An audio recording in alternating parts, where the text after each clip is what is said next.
And we are going to be in 2 Kings chapter 4, if you want to turn there. You'll remember that Elijah was the prophet raised up by God to help bring the children of Israel, and he spent most of his focus there in the nation of Israel, in the divided kingdom, trying to bring the hearts of the people back to worship the one true God. And they had been pulled away from worshiping the Baals, and Ahab and his wife Jezebel had a very strong influence in bringing in that Baal worship. And Elijah was raised up to call the people back to the Lord, to have them reject these false gods that they were following after, and a life that was really just destroying who they were as a people. He was faithful to that end, but God said that he was going to raise up some other people beyond him to finish the job, which included Elisha, who would succeed him in that effort. And Elisha would be part of the ones responsible for ending that devotion to Baal that was so much of a stumbling block to the people of Israel. And last time we were in Kings, we saw that transition as Elijah was brought up into heaven in the whirlwind, and Elisha was present, and he had asked for a double portion of the Spirit of God that had been with Elijah and enabling him to do these miraculous deeds that were intended to call the people's focus back to the Lord. And Elijah said, if you see me go up into heaven, then your request will be granted of the Lord. And that's exactly what happened. He saw that, and he persisted on, and first thing he did was, following right in the example of Elijah, his mentor. He struck the waters of the Jordan with that mantle and parted them, went across, and there was a situation with the young men and the bears and all of that. So he's already continuing on in the work that Elijah had begun. So we're going to take a look today, a couple chapters here in 2 Kings with Elisha's ministry. So this is taking place towards the end of the dynasty that started with Omri, and that was Ahab's probably the best known character in that line, but Omri was the head of it. And so now we're in the time of Joram, the king there that was, again, like all the other kings in Israel, he was wicked and following after the ways of his father Ahab and pursuing Baal worship and continuing on in the sins of Jeroboam. So that kind of persisted throughout. And Elisha's thick in the fight that we will see here. So let's take a look here in 2 Kings chapter 4. It says, now there was a certain woman of the wives of the sons of the prophets. She cried out to Elisha, your servant, my husband, is dead, and you know that your servant feared the Lord. And the creditor has come to take my 2 children to be his slaves. Elisha said to her, what shall I do for you? Tell me, what do you have in the house? And she said, your maidservant has nothing in the house except a jar of oil. Then he said, go borrow vessels at large for yourself from all your neighbors, even empty vessels. Do not get a few. And you shall go in and shut the door behind you and your sons, and pour out into all these vessels, and you shall set aside what is full. So she went from him and shut the door behind her and her sons, and they were bringing the vessels to her, and she poured. It came about when the vessels were full that she said to her son, bring me another vessel. And he said to her, there is not one vessel more. And the oil stopped. Then she came and told the man of God, and he said, go, sell the oil, and pay your debt, and you and your sons can live on the rest. All right, so we have this situation here with this widow, this recent widow that has 2 sons. It doesn't really give us a clear picture here of how old these boys are, but in those days, if you owed money and you couldn't pay back your debt, you could be forced to go and work off the balance of the debt that you owed. And so that was the situation that this woman finds herself in, being wife of one of these sons of the prophets, as they were. These guys are, you could think of them similarly to seminary students, but they don't have much. They're focused on the Lord. They're focused on service to Him, and they're frankly living in a time that's rather hostile to that effort. But they don't have anything, and you can see that this woman, as she is left together with her two sons, all she has left in the house is this jar of oil, and that's not a whole lot. So her plight is extremely dire, and faced with her two sons, her children, which is the hope that they would have for the continuation of that family name being taken off as slaves, and for whatever time period would be required for them to work off the debt that they owed, and however much that was.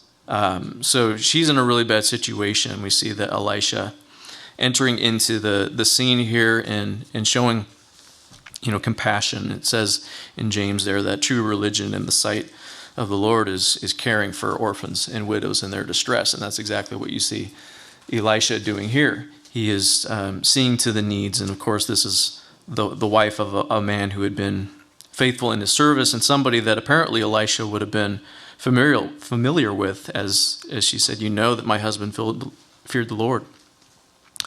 So he has her go and gather the empty vessels and bring them in.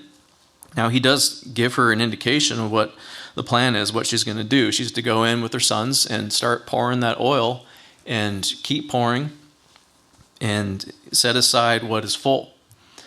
So Elisha sends her off on this task. Now it's up for her to heed his instructions, to do what it is that he said. He says, go get a bunch of vessels and you're going to do this thing. So it's up to her to decide how many vessels she's going to get. He says, get a whole bunch of them, get as many as you can, but is she going to trust in what he has to say and say, I don't see the point of this. This is crazy? Or is she going to say, yeah, let's do this and beg and borrow from everyone that she knows to get as many containers as she can to take care of this need and keep pouring that. So she does that, and we see that it turned out very well. She was able to fill as much as she had available there, and the oil continued to pour. Of course, this miracle is very similar to the one that Elisha was performing in the days of the famine when he was with the widow in Zarephath. Remember, she was a Sidonian woman, and she was also a widow and had one son and was preparing to finish the last of the flour and oil that they had and die of starvation. But he kept that oil and that flour going for many, many days as he was with them, and she was attending to him and feeding him, and God allowed that to persist. So this is kind of similar in vein of that, but here we see the abundance of this oil that just comes and comes and comes and comes to the point that she's able to sell that, get out of debt, and then live on the rest. So she is set up from that point to be taken care of.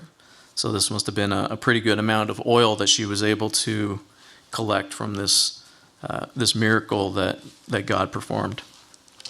This would be, a testimony again, and we'll see that through all of these miracles that Elisha performs, this is going to be evidence of the true God, the God that is able to do these things, that is able to provide for his people abundantly and far above and beyond whatever we can ask or think. Verse 8, let's continue on. Now there came a day when Elisha passed over to Shunem, where there was a prominent woman, and she persuaded him to eat food. And so it was, as often as he passed by, he turned in there to eat food. She said to her husband, "Behold now, I perceive that this is a holy man of God, passing by us continually. Please let us make a little walled upper chamber, and let us set a bed for him there, and a table and a chair and a lampstand, and it shall be, when he comes to us, that he can turn in there." One day he came there and turned into the upper chamber and rested. Then he said to Gehazi, his servant, "Call this Shunammite." And when he called her, she stood before him.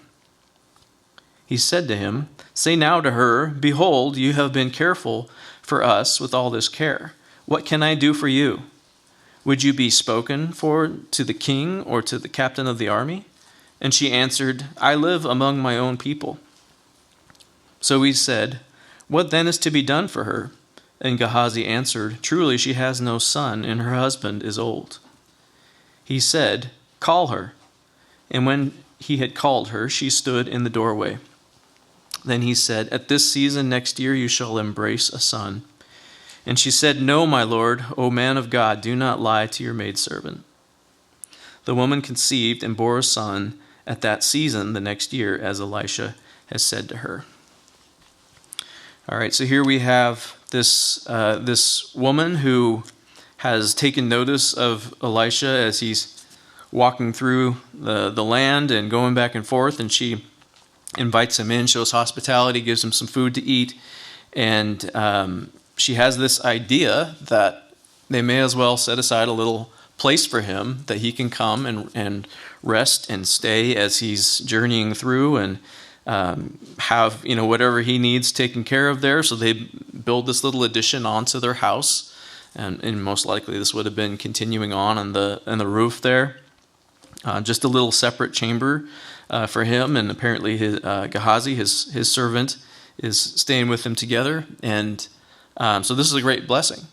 And he didn't ask for it, he didn't look for it, but God provided this through the generosity of that woman. And you see that oftentimes God will just bring needs to our attention, I should say. And it's up to us if we're going to be a blessing to others, if we're going to participate in the work that God is doing to minister to other people. Jesus said that even if you just give a cup of cold water to a prophet, you are receiving the same wages, the same gift that would come to that prophet. God doesn't differentiate in that, and he sees that service as being part of what happens through the ministry of that other person. We have the opportunity to participate in many different ways in the body of Christ, and whether it's by sending missionaries or encouraging other people, or hospitality like is being shown here. We have lots of opportunities to interact with and minister to other people that helps them in the work that God has called for them to do. And we are intended to participate with one another and build each other up in that way. So this is a great example of just a very simple way that we can enter into the work of God with what we have.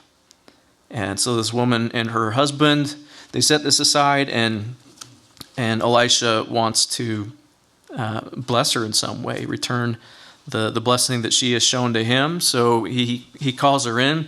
It's kind of an odd little situation. We see Elisha do this a lot, actually, where he kind of puts Gehazi out as the spokesman, and he kind of holds back a little bit, and he talks through Gehazi, and Gehazi talks to the other person. But we'll see also here that he speaks to her directly. So whether she can hear Elisha talking to him, or whether there's some telephone going on, I don't know. But he does this anyway, and recognizes that Gehazi says that she doesn't have a child. Her husband is old. This would have been a tremendous reproach to an Israelite woman, and something that her heart would have longed for.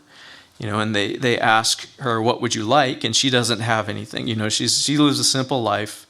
Would you want to be brought up and spoken well of in the presence of the king or the captain of the army? And of course, Elisha, he trafficked in those circles and could very well put in a good word for this woman and her her husband, but she has no need for that. She says, I live here. This is my life. What do I have to do? Why do I need the king, his blessing or favor, or the captain of the army or anything like that? The longing of her heart to have a child is something that I think she wouldn't even dare to dare to mention to this man, because what are the possibilities? She's already resigned herself to being childless, and her husband, being old, is not going to be able to provide her with a child. And so Elisha says, this is going to happen. At this time next year, you're going to embrace a son. That would be the greatest blessing that she could receive. So she's almost afraid to even accept that reality, and says, don't tease me about this. Don't say something like this that could not take place, because I couldn't take it. I couldn't bear that. So don't lie to your maidservant. But he says, no, this is going to take place. And of course it does. And that time the next year, she has given birth to a son. Verse 18, when the child was grown, the day came that he went out to his father to the reapers. He said to his father, my head, my head. And he said to his servant, carry him to his mother. When he had taken him and brought him to his mother, he sat on her lap until noon, and then died. She went up and laid him on the bed of the man of God, and shut the door behind him, and went out. Then she called to her husband and said, please send me one of the servants and one of the donkeys, that I may run to the man of God and return. He said, why will you go to him today? It is neither new moon nor Sabbath. And she said, it will be well. Then she saddled a donkey and said to her servant, drive and go forward. Do not slow down the pace for me unless I tell you. So she went and came to the man of God at Mount Carmel. And it came about, when the man of God saw her at a distance, that he said to Gehazi his servant, behold, here is the Shunammite. Please run now to meet her, and say to her, is it well with you? Is it well with your husband?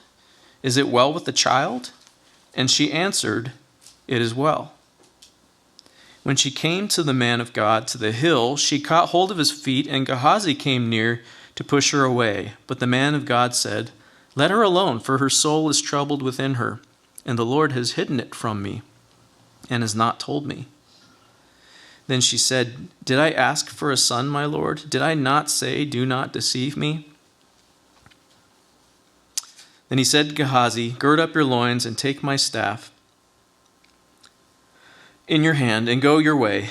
Do not meet any man or do not salute him. If anyone salutes you, do not answer him. And lay my staff on the child's face. The mother of the lad said, as the Lord lives and as you yourself live, I will not leave you. And he arose and followed her. Okay, so the child apparently has heat stroke or something to that effect, out in the field with his father. He sends him back to the house where he passes away, sitting on his mother's lap. This, of course, would have been, as much joy as she would have felt in receiving that child, it would have all come crashing down. The pain, the loss would have been staggering in this situation. She says later, did I ask for a son for my Lord? Did I say, do not deceive me? She wouldn't even dare ask for this thing. God gave it to her, and now it is gone. It's taken away from her. But you see her perspective in this is it's admirable, really. She is determined to seek the man of God in this situation, which is really because of the faith that she has in the God that he serves. Elisha is just the vessel, the man that God is using in providing these things. He was the one that spoke to her and said that God would provide for her a son, and that had happened. And now she's going to seek him again to seek the face of God and what he would do in this situation to restore her son. It's interesting that as she, goes and she gets the donkey and the servant to help her on her trip to find Elisha, she comes across her husband, and he's not really sure what the situation is, but he sends the donkey and is wondering, why is she going to go visit the man of God? She doesn't say anything about the child to her husband. She doesn't say our child is sick or our child is dead or anything to that effect. It's just, I need a donkey. I got to go see the man of God and do this thing. He's a little confused. It's not a new moon. It's not a Sabbath. Hey, this isn't Sunday. Why are you going to church? I don't understand. Kind of the idea there. And she says, it will be well. Doesn't go into detail. I think her husband seems a little bit slow on the uptake. He sent the son to the house when he wasn't well, and now here's his wife saying, I'm going to go find the man of God. But regardless, she goes on her way. Now, from Shunem to Mount Carmel is a distance of about 40 miles. So she's getting on a donkey here. She's going to ride that donkey. I don't know how fast the donkey goes. We'll just say 10 miles an hour or whatever, something like that. So she's a few hours on this trip there and then back with Elisha eventually, and Gehazi is going to go. So this isn't just going next door and finding the guy and then, bringing him into the child. And as she approaches, and Elisha sees her coming in a distance and recognizes her. And this is, certainly an unusual situation that this woman would be coming to find him on Mount Carmel. And he asks, is it well with you? Is it well with your husband? Is it well with the child? He's trying to figure out why this woman's coming to him. And her response is, it is well. A very interesting response. She said that twice in here, that it is well. Her son has died. Her hope for the future, her joy in life has been taken away from her, and she says, it is well. We sang that hymn today, It Is Well With My Soul, and as many of you know, the backstory to that, the man that wrote it, and I forget his name, but in passing over, I believe it was from the Britain to the United States, there was a shipwreck. The ship went down, and his children had died in that passing. His wife had survived. She made it across. She sent a telegram back that told him that they were gone.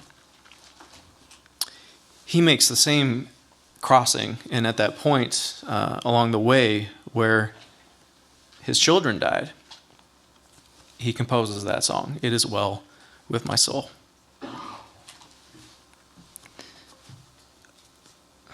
A stirring reminder of the truth that it doesn't matter what circumstances happen in our lives. What matters is the God that we serve, the hope that we have in him, his purpose, his life that we experience, his goodness, his faithfulness, and regardless of the situation, it is well. That man's children didn't come back, but he would go to meet them. And here this woman with the loss of her son, her response is, it is well. So he sends Gehazi with the staff to go on ahead and lay it on the face of the child. And then the woman says, I'm not going to leave you. So he goes together with her. Verse 31, then Gehazi passed on before them and laid the staff on the lad's face, but there was neither sound nor response. So he returned to meet him and told him, the lad has not awakened. When Elisha came into the house, behold, the lad was dead and laid on his bed. So he entered and shut the door behind them both and prayed to the Lord. And he went up and lay on the child and put his mouth on his mouth and his hands on his eyes on his eyes, his hands on his hands, and stretched himself on him. And the flesh of the child became warm. Then he returned and walked in the house once back and forth, and went up and stretched himself on him. And the lad sneezed 7 times. and the lad opened his eyes. He called Gehazi and said, "Call this Shunammite." And he called her, and when she came in to him, he said, "Take up your son." And she went and fell at his feet and bowed herself to the ground, and she took up her son and went out. So Gehazi lays the staff on the child, and nothing happens. This is really a way to show that this is not something in magic or power of the staff or anything like that was there. All of the wonders that God performed through Elisha were by his own power, by his own strength, and miraculous things that he did. And it was all for a purpose. Elisha enters into the room, and it says that he closed the door and prays to the Lord. This is very similar to the situation with Jairus and his daughter, and we see Jesus doing something very similar there in the New Testament. And you'll remember that he was in the dire situation with his 12-year-old daughter being incredibly sick to the point of death, and he knew that there was only one person that could take care of this, and that was Jesus. He went and tracked down Jesus among the crowds and said, "Come, my daughter is sick. She's at the point of death." And Jesus starts to follow, and that's the situation there with the woman with the issue of blood and healing. And so things are slowed down. He can't get there, and messengers come and tell Jairus, "Hey, don't bother him anymore. The child is dead." But Jesus goes into that place. The mourners are already there. They're doing their official mourning thing and carrying on and wailing, and he tells them that this is not, the child's not dead. This is not to end in death. And they laugh at him. They tell him, whatever, she's gone. So he goes in, shuts the door. He has a couple of his disciples there with him, and prays to the Lord, puts his hands on the little girl, and says, "Talia cum," little girl, arise. And she does. Her spirit returns to her. She's brought back to life. So very similar situation there in the ministry of Christ. And also you remember that Elijah himself, he brought back the widow's son from Zarephath who had died. So continuing on in that string of miracles, that is a clear display of the power of God. Only God can accomplish these things. And he does so, and it's a blessing here to this family. The child is given back to his mother, and that's the last that we see of them. But God performs that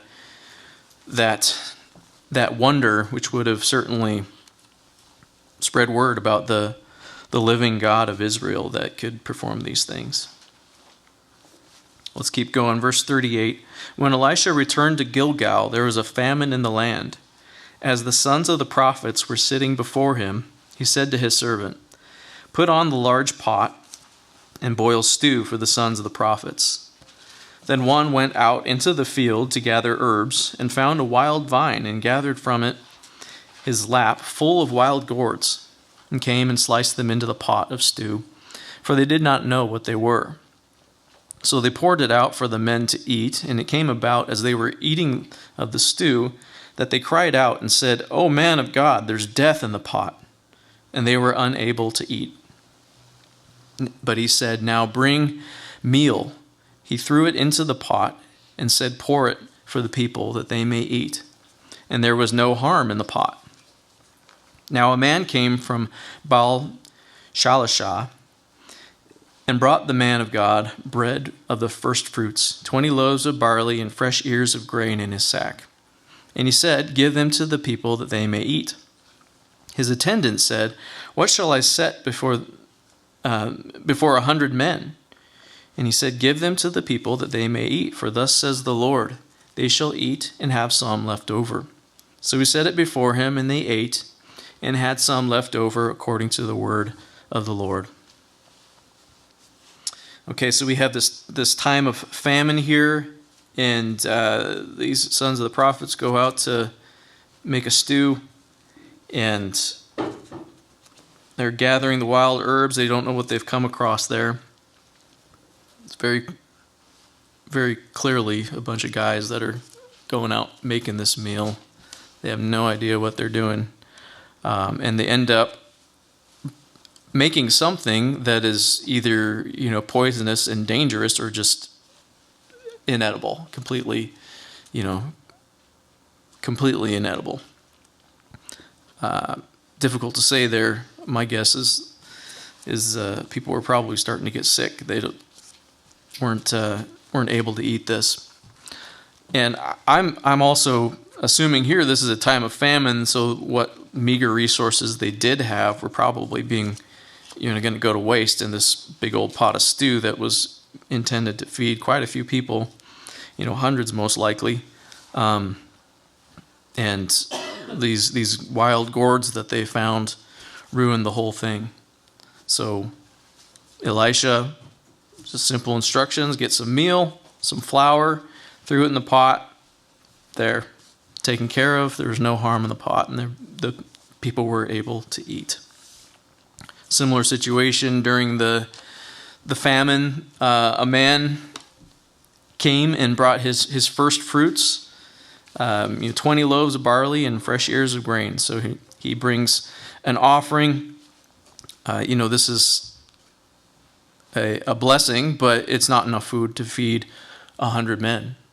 Elisha says, just give to the people to eat, for thus says the Lord, they're going to eat and have something left over. This is exactly the same kind of situation that we see Christ in his multiplication of the fish and the loaves in feeding the 4,000 and feeding the 5,000 men that were there, as well as the women and children, that they were all able to eat of that and have food left over. God supplied not just for the need, but abundantly. He went beyond what was required, and they have it left over. So once again, these miracles of Elisha we see echoed in Christ. And this is also following on with Elijah and his multiplication of the flour that didn't run out with the widow. So we see that theme of the double portion of the Spirit of God that was upon Elijah continuing on with Elisha. And God is establishing his authority, his provision, his capability, that all of these people could see. There's a witness, there's a testimony of the true God being proclaimed among the land. All right, chapter 5. Now Naaman, king of the army of the king of Aram, was a great man with his master and highly respected, because by him the Lord had given victory to Aram. The man was also a valiant warrior, but he was a leper. Now the Arameans had gone out in bands and had taken captive a little girl from the land of Israel, and she waited on Naaman's wife. She said to her mistress, I wish that my master were with the prophet who is in Samaria. Then he would cure him of his leprosy. Naaman went in and told his master, saying, Thus and thus spoke the girl who was from the land of Israel. Then the king of Aram said, Go now, and I will send a letter to the king of Israel. He departed and took with him 10 talents of silver and 6,000 shekels of gold and 10 changes of clothes.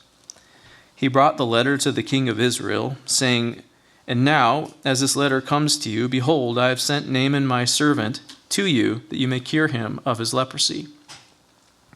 It came about when the king of Israel read the letter that he tore his clothes and said, Am I God to kill and make alive, that this man is sending word to me to cure a man of his leprosy? But consider now and see how he is seeking a quarrel against me. Okay, so Naaman, the captain of the army of Aram, and this is Syria today in that area. These guys are enemies of the people of Israel, and when it says there that by Naaman, the Lord had given victory to Aram. Part of this victory was actually against Israel. God had raised up Naaman and given him the capability to be successful in campaigns and raids and whatever against the nation of Israel. And God often uses these foreign armies and foreign people in his rebuke of Israel because of their rejection of him, because they have turned their backs on him, they've gone their own way, they've followed after the idols of the nations. God sends in these other people, and he raises up men among them to be the vessels that he uses to deliver Israel or Judah later on into the hand of these nations. And so that's what's happened there. And one of the outcomes of this has actually been this little Hebrew girl who's been captured and taken as a slave and put to work in the household of Naaman and working with his wife. Now she's an interesting character. I mean, this little girl that's been taken from her family and put into slavery in a foreign land, what compassion she shows for her new master. She says, oh, that my master could go and see the man of God, and he would be able to cure him of his leprosy. She actually has a desire for this man who is her captive or captor and now master. But she just desires for his well-being. She knows that there's a man of God in Israel who serves the true and living God that would be able to do something about this man's leprous situation. Now, it's pretty incredible that he is able to be the captain of the army and be such a valiant and respected warrior with this condition. And of course, for the Israelites, the lepers needed to be secluded from society. They were to be kept outside of the camp, outside of the city, because leprosy was a death sentence. It was basically a walking death. And this man would have carried death with him everywhere he went, and the things that he touched could potentially be contaminated with this. That was the statute, that was the requirement for Israel. Other nations and cultures didn't necessarily separate these people out. So we see Naaman here is living together with the rest of the population and with his family. But receiving word of this, he goes to the king, and the king gives him permission and a bunch of silver and gold and changes of clothes to deliver as a gift, that he would find the person that would be able to heal Naaman of his leprosy. So this amount of silver and gold is pretty considerable there. 10,000, what do you say here? 10 talents of silver and 1,000 shekels of gold. I did the math on this. This is several $1 million of silver and gold that he's sent with today's prices, which are pretty high right now. So this is a very kingly ransom that is being sent down to see Naaman healed. But coming to the king of Israel, he knows that there's nothing he can do about this.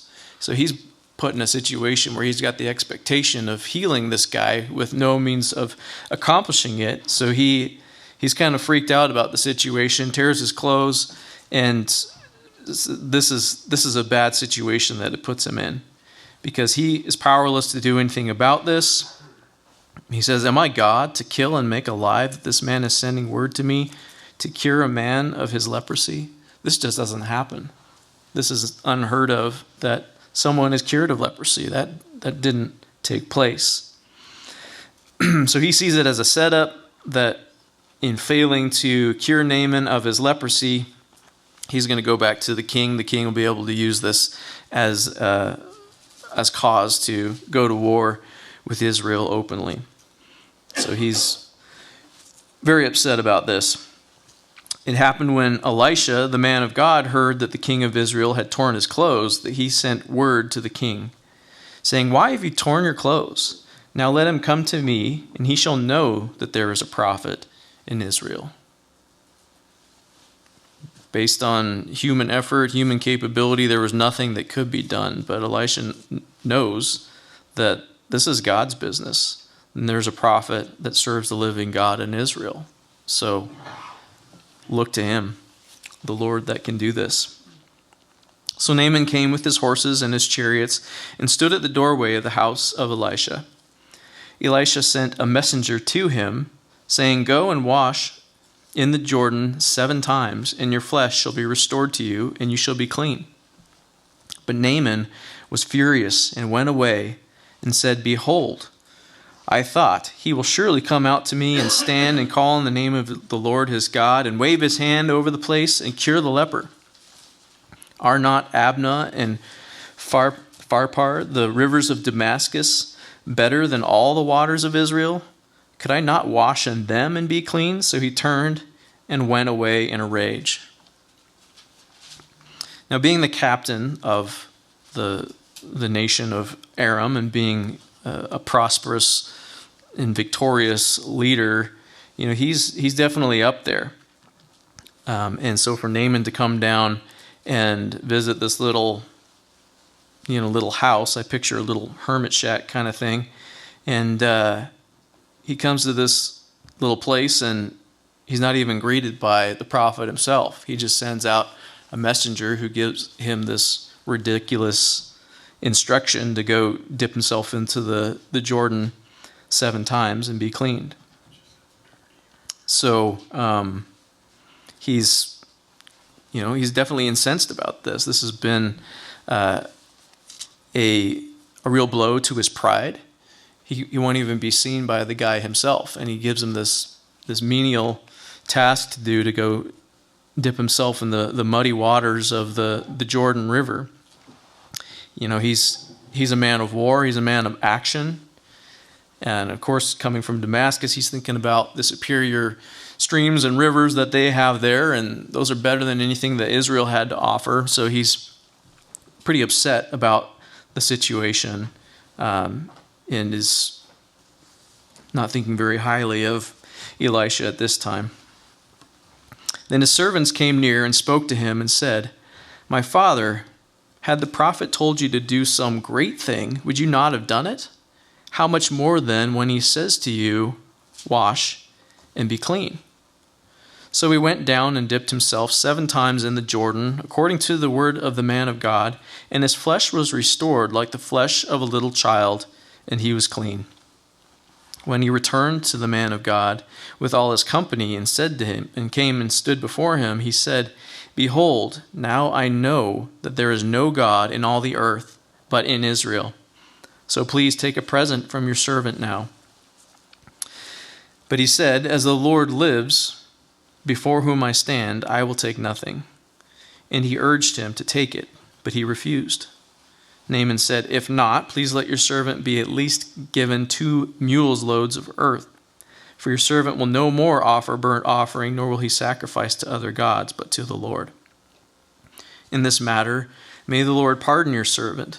When my master goes into the house of Rimmon to worship there, and he leans on my hand, and I bow myself in the house of Rimmon. When I bow myself in the house of Rimmon, the Lord pardon your servant in this matter." He said to him, "Go in peace." So he departed from him some distance. So Naaman's pride and indignation in the situation is really about to prevent him from experiencing the miraculous healing that God was going to supply. Thankfully, once again, he has some servants that care for him. And the servants say, "Master, if he would have told you to do some incredible feat, climb some mountain and, pick the little flower at the top of that and bring it down, or carry some huge burden or load, or fight some lions or something like that, you would have done it in an instant. So what do you have to lose? Just do what he says, wash and be clean." It's a good thing he's got these servants that are looking out for his interests. Because had it not been for them, he might have missed this opportunity to be cured. So he does. He humbles himself and trusts what the man of God has to say about it. He goes to the Jordan. I can just picture him thinking to himself how this is a waste of time. What is he doing here?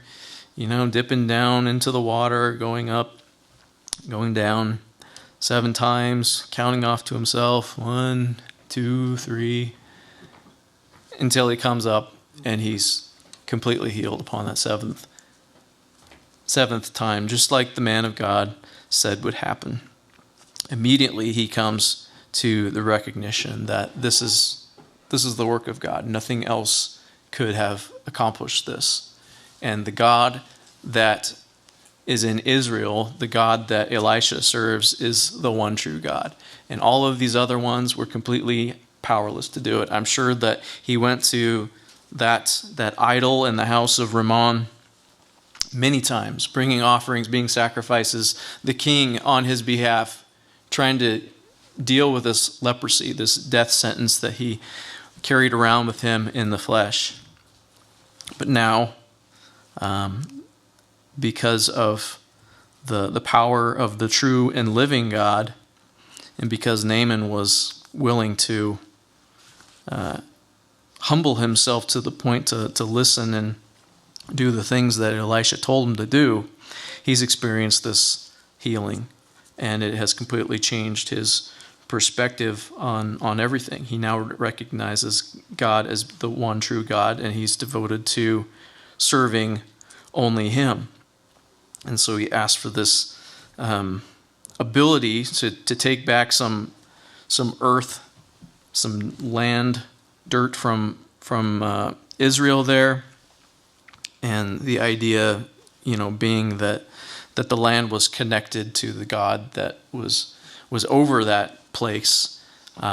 So he wants to be connected to that same God. He's going to take that dirt back with him, whatever he does with it, whether he makes his own altar or something to that effect. His intent is that he is now a devoted follower of the Lord, and so he wants to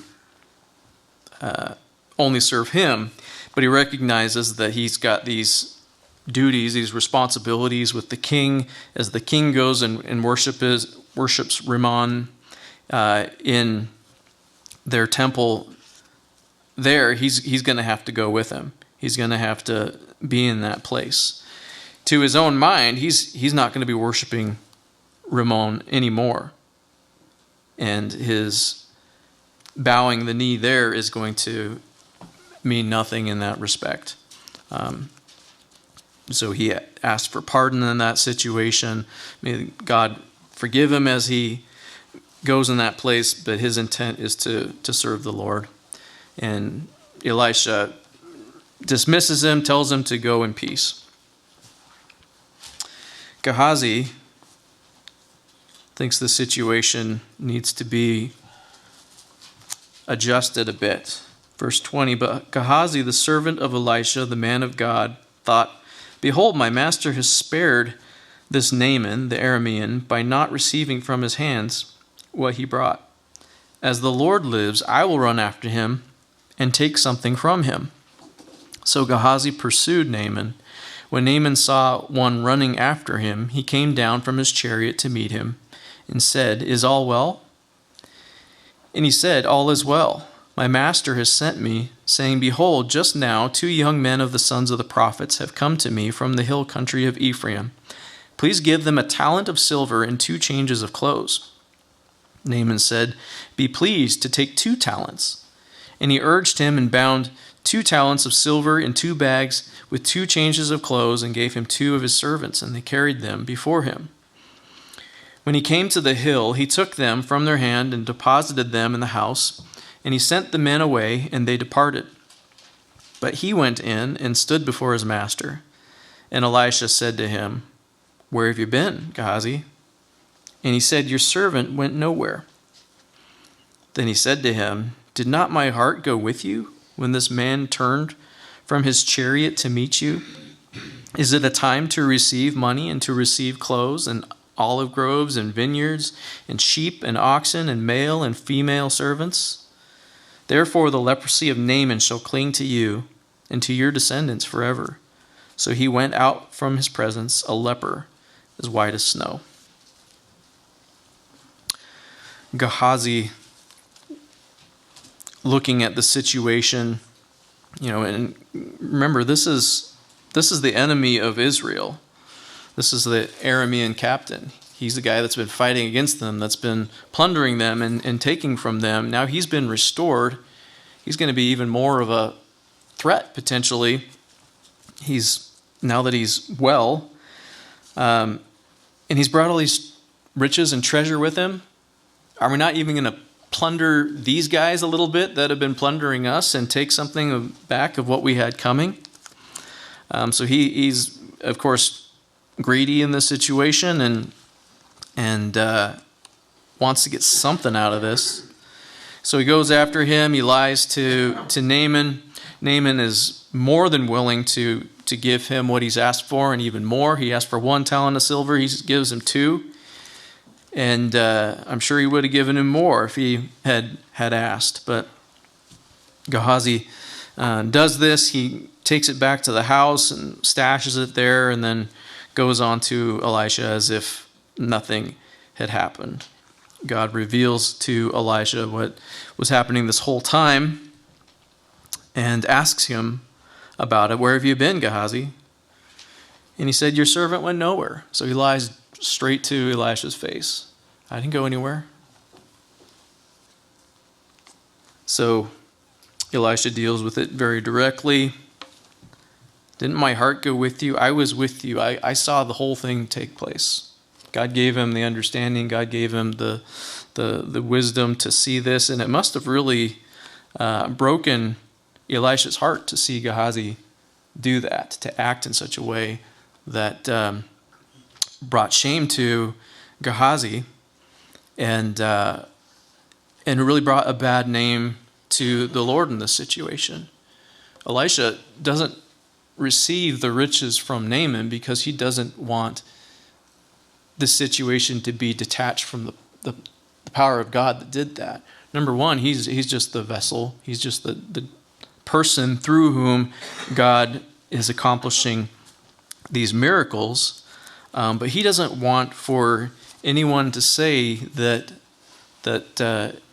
just like Abraham with the armies of the 5 kings there in the plain, when he goes and delivers Lot from their hand and the kings of Sodom and Gomorrah, and they want to pay him for his service in delivering their people as well. And he says, I'm not going to allow you guys to give me any of this money lest someone say that you have made me great. He wants to be completely detached from any of that. If I'm going to be established, if I'm let God be the one that does that and let him be the one that's in focus. This is not for me to try to claim the glory for myself or the honor or the riches or any of that. So Elisha knows better, but Gehazi is carried away by his own interests and does this thing. So of course it comes back to him. He's got the talents of silver, he's got the changes of clothes, but it costs him everything. The death that had left Naaman, that living death of leprosy, is now on Gehazi and something that will be with him till the day he dies and force him to cease from being a part of everything that he had known. So this is this is another situation that we see reflected in the ministry of Christ.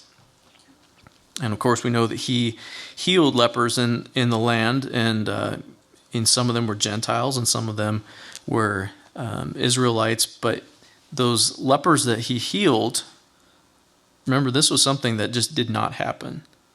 This was a death sentence that could not be undone.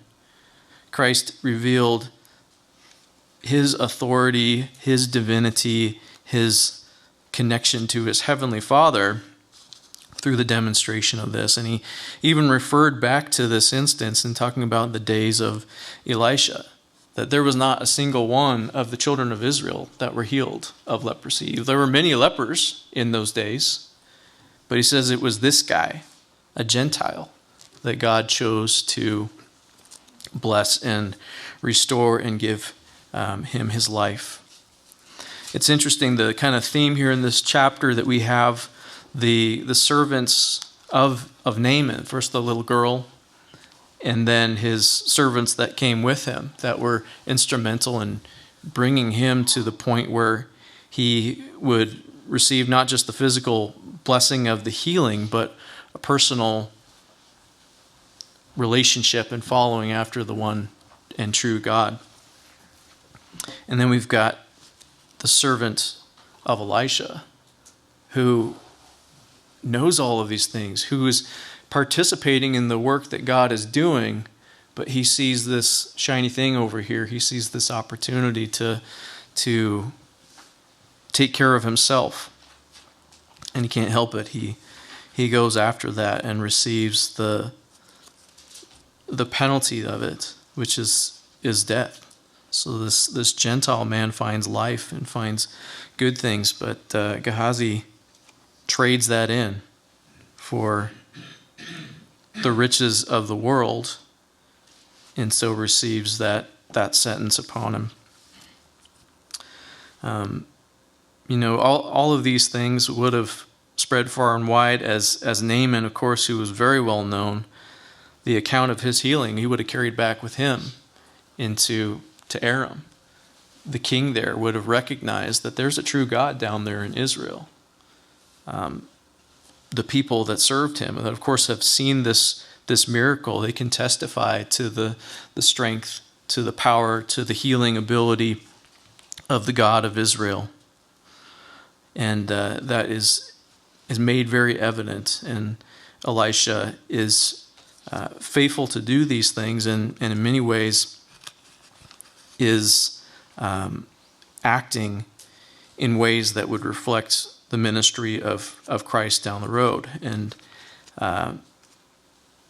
when Christ is performing these same kind of things and these similar things, once again, this is drawing attention to the people in his day, that the God that is able to do these things, the God that could heal, the God that can restore, the God that can bring life from the dead, the God that can provide abundantly and beyond whatever we can ask or think, he is in your presence. He is here with us. His name is Jesus. And his power is not limited. His power has not diminished. And he is looking for us as his servants, as his friends, to participate in the work that he's doing. And sometimes that's as simple as giving a cup of cold water to someone, preparing a meal for a family that could use some help, for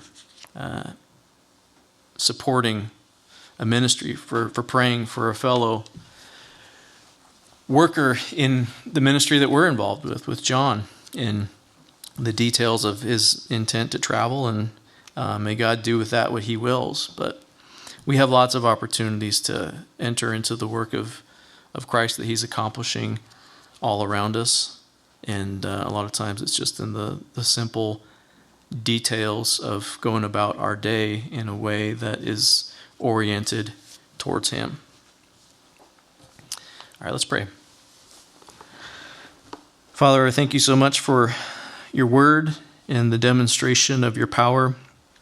We know that you are the one true living God, that everything else that stands opposed to you is really of no account. I thank you that we can be your workers in the vineyard, that even just as a servant, we can be your hands and feet, and that we recognize that you are the one that makes all things possible. And so I just pray that we would be found faithful in your sight and devoted to you for the purposes that you've called us to. In Christ's name, amen.